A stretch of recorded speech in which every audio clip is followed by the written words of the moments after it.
thank you for joining us on this journey through the Olojo Festival. Don't forget to like, share, and subscribe for more explorations of Nigeria's rich culture and traditions. Welcome to Ile-Ife, the ancient and spiritual cradle of the Yoruba people. This sacred land, said to be the origin of mankind, comes alive every year for one of Nigeria's most revered cultural events, the Olojo Festival. The Olojo Festival, which translates to the Day of the First Dawn, celebrates the creation of the world and pays tribute to Ogun, the god of iron and war. The festival is steeped in deep spirituality, with the Ooni of Ife, the traditional ruler, playing a central role.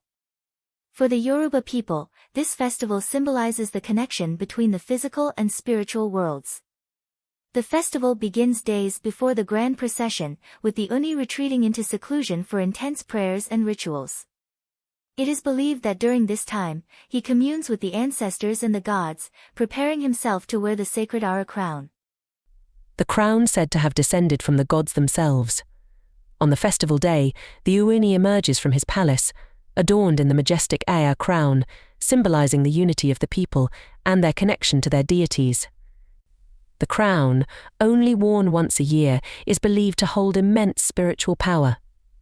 His procession through the streets is marked by cheers, traditional chants, and the energetic beating of drums as the people celebrate their heritage and the blessing of a new dawn.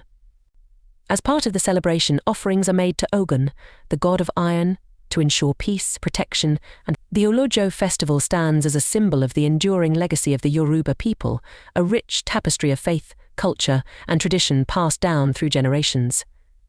As the festival draws to a close, the spirit of Ife continues to shine, lighting the way for future generations. Don't forget to like and subscribe for more explorations of Nigeria's rich culture and traditions.